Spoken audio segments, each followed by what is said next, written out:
నమస్తే. Welcome to legend TV. ప్రస్తుతం మనం మూసాపేట్ కుకట్పల్లి మధ్యలో ఉన్న ఒక చెరువు దగ్గర ఉన్నాం మనం ప్రజెంట్. దీనికి సంబంధించి అంటే గత ఒక 2 నెలల ముందుకు మనం వెళ్తే హైడ్రా అని ఇక్కడ సంబంధించి అక్రమ కట్టడాలు ఏదైతే బఫర్ జోన్ ఎఫ్టిఎల్ జోన్ పరిధిలో ఉన్న ప్రతి అక్రమ కట్టడాన్ని మేము కూల్చేస్తామంటూ కూడా అధికారులు ఒక స్టేట్మెంట్ ఇవ్వడం జరిగింది.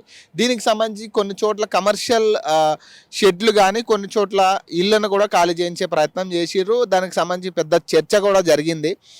ఈ క్రమంలో చాలామంది కోర్టుకు వెళ్ళిన పరిస్థితి కనపడతా ఉంది. దీనికి సంబంధించి కోర్టుకు వెళ్ళి కోర్టులో పిటిషన్లు వేయడం కూడా అధిక మొత్తాన్న పిటిషన్ల దాఖలా చేసిన పరిస్థితి కనపడతా ఉంది. దీనికి సంబంధించి ఆల్రెడీ హైడ్రా కమిషనర్ క్లారిటీ ఇవ్వడం జరిగింది.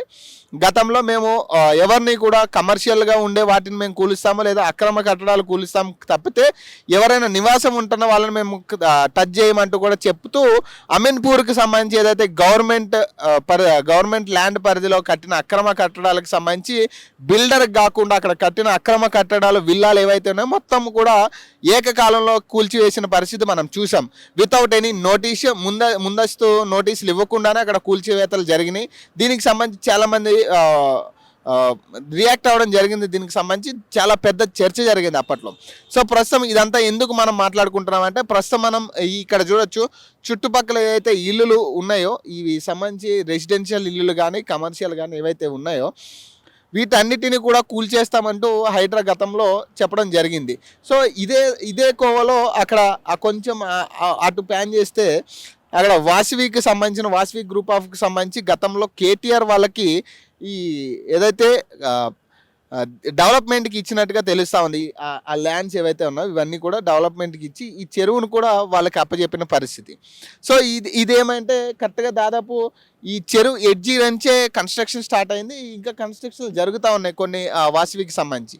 సో వీటన్నిటికీ కూడా ఈరోజు రంగనాథ్ గారు ఒక క్లారిటీ ఇవ్వడం జరిగింది. దీనికి సంబంధించి ఏదైతే ఎఫ్టిఎల్ పరిధిలో కానీ ఎక్కడ ఎఫ్టిఎల్ పరిధిలో ఉన్న నివాసాలు ఏవి కూడా మేము టచ్ చెయ్యము.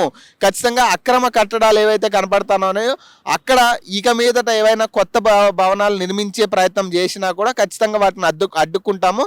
నివాసం ఉండే వాటిని మేము టచ్ చేయమంటూ కూడా ఆయన ఒక క్లారిటీ ఇవ్వడం జరిగింది. కానీ ఇక్కడ కొన్ని అనుమానాలు కూడా వ్యక్తమయ్యే పరిస్థితి జరుగుతూ ఉంది. మరి ఇక్కడ ఆల్రెడీ కట్టడాలు జరుగుతూ ఉన్నాయి. ఈ దాదాపు ఒక 14-15 అంతస్తుల బిల్డింగ్ ఇంకా కట్టడం జరుగుతూ ఉంది, ఇంకా కంప్లీట్ అవ్వలేదు.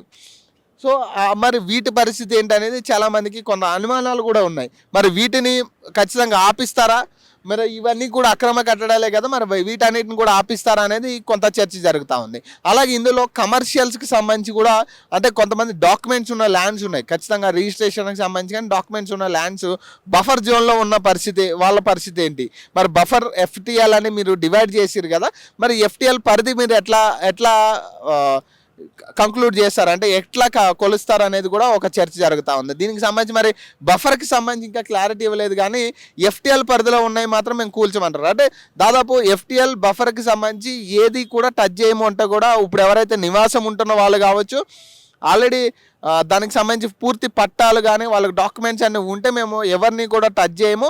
ప్రభుత్వం కేవలం ఏదైతే అక్రమ కట్టడాలు ఉన్నాయో ఆ అక్రమ కట్టడాలను మాత్రమే టార్గెట్ చేసి కూలుస్తారని చెప్పేసి చెప్పడం జరిగింది. వితౌట్ ఎనీ డాక్యుమెంట్స్ ఇల్లీగల్గా కట్టిన వాటిని మాత్రమే కూలుస్తామని కూడా ఇప్పటికే క్లారిటీ వచ్చినట్టుగా తెలుస్తుంది హైడ్రా రంగనాథ్ గారు. మరి దీనికి సంబంధించి చాలా అంటే ఇట్లాంటి బిల్డింగ్స్ అన్ని కూడా టార్గెట్ చేస్తారనేది కూడా అందరు కొంతమంది చర్చ చేస్తా ఉన్నారు. ఎందుకంటే ఇంకా కంప్లీట్ కాలేదు, ఇంకా బిల్డర్ చేతిలో ఉంది ఇది.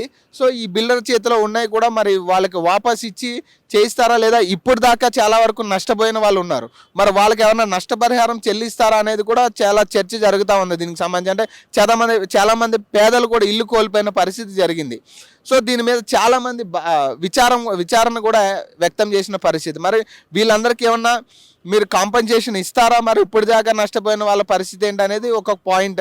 సో దీనికి సంబంధించి కూడా చాలామంది క్వశ్చన్ చేస్తూ ఉన్నారు. మరి ఏదైనా కానీ ఇప్పుడు ఏదైతే వీళ్ళు అనౌన్స్ చేసిన విషయం ఉందో ఎఫ్టిఎల్ పరిధిలో ఉన్న వాటి నివాసాలన్నిటిని కూడా మేము వదిలేస్తామని, సో ఇది కొంత అయితే హర్షించదగ్గ విషయం అని చెప్పుకోవచ్చు. ఎందుకంటే దాదాపు చాలామంది ఇప్పటికే ఆందోళనకు గురైన పరిస్థితి. ఇప్పటికీ కూడా ఇల్లు ఎప్పుడు పోతుందో ఎప్పుడు వచ్చి కూల్చేస్తారనే భయంతో బతుకుతున్నారు చాలామంది ఎఫ్టీఎల్ పరిధిలో కానీ బఫర్ పరిధిలో ఉన్న వాళ్ళు కానీ మూసి నిర్వాసితులు కానీ. మరి దీనికి సంబంధించి ఒక కంక్లూజన్ అయితే ఇచ్చినట్టుగా తెలుస్తూ ఉంది. మరి దీనికి సంబంధించి అయితే ఒక పూర్తి కంక్లూజన్ అయితే ఇచ్చింది. కొంత ప్రశాంతత వాతావరణం అయితే నెలకొనే విషయం అయితే కనపడతా ఉంది. ఎందుకంటే ఇప్పటి వరకు కొంతమంది భయాందోళన, అంటే ఏ రోజు బుల్డోజర్ వస్తుంది, ఎప్పుడు కూలుస్తారు, వితౌట్ ఇన్ఫర్మేషన్ కూలుస్తారనే రకరకాల చర్చలు కానీ రకరకాల అనుమానాలు వ్యక్తమైనాయి. మరి ఇప్పుడైతే దీనికి ఒక క్లారిటీ వచ్చింది. కానీ మూసీ బాధితుల పరిస్థితి మాత్రం ఇంకా క్లారిటీ ఇవ్వలేదు. ఎందుకంటే ఎఫ్టీఎల్ పరిధిలో ఉన్నదంటే హైడ్రాకి సంబంధించా, మూసీకి సంబంధించా, లేదంటే రెండిట్లకి కలిపి చెప్తున్నారు అనేది కూడా ఒక క్లారిటీ ఇవ్వలేదు. కాబట్టి మరి మూసీ హైడ్రా ఇద్దరు సేఫా, లేదంటే ఒక హైడ్రాకి సంబంధించి ఏదైతే వీళ్ళు చెప్తున్నారో అది సేఫ్ అయిందా, లేదంటే మూసీకి సంబంధించి వాళ్ళు సేఫ్ అవుతున్నారా అనేది కొంత చర్చ జరుగుతూ ఉంది. కాకపోతే ఇప్పుడు ఎఫ్టీఎల్ అంటే రివర్ బెడ్ కూడా ఎఫ్టీఎల్ కిందకు వస్తుంది అనేది కొంత చర్చ గతంలో కూడా జరిగింది. కాబట్టి మరి ఇద్దరు సేఫ్ అనే ఒక కంక్లూజన్ అయితే కనపడతా ఉంది. కానీ మరి ఇప్పటికీ అధికారికంగా ఎక్కడ కూడా మూసీ ప్రజల గురించి మాట్లాడలేదు. కాబట్టి మరి ఓన్లీ హైడ్రాకి సంబంధించి ఎఫ్టీఎల్ పరిధిలో ఉన్న వాళ్ళందరూ సేఫ్ అనుకోవచ్చు ప్రధానంగా. సో ప్రధానంగా అయితే ఇక్కడ కనపడుతున్న ఏ అయినా కూడా రెసిడెన్షియల్స్ కావచ్చు, కమర్షియల్స్ కావచ్చు.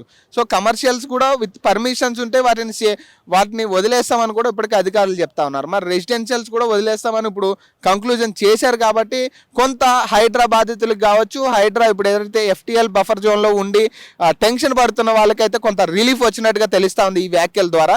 మరి ఇంకొంత అంటే దీని మీద ఇంకొంత క్లారిటీ ఇవ్వాల్సి ఉందంటే మూసీ బాధితుల పరిస్థితి ఏంటి, లేదంటే ఇది ఇద్దరికి వర్తిస్తుంది అనేది కొంత క్లారిటీ అయితే రంగనాథ్ గారు ఇవ్వాల్సి ఉంది. సో దీనికి సంబంధించి ఇంకా మరిన్ని వివరాలు అయితే బయటకు రావాలి. ఎందుకంటే ఇప్పటికే కోర్టు పలుమార్లు రంగనాథ్ గారికి కొన్ని ప్రశ్నలు కూడా ఇవ్వడం జరిగింది. కొంచెం దానికి సంబంధించి కొంచెం తర్జన భర్జన అయినట్టుగా కూడా తెలుస్తూ ఉంది కొన్ని ప్రశ్నలకు సంబంధించి. మరి ఈ అన్నిటి నడుమనైతే కోర్టు అయితే ఫైనల్గా కొంతమందికి రిలీఫ్ ఇచ్చినట్టుగా తెలుస్తూ ఉంది హైదరాబాదీలకు అయితే.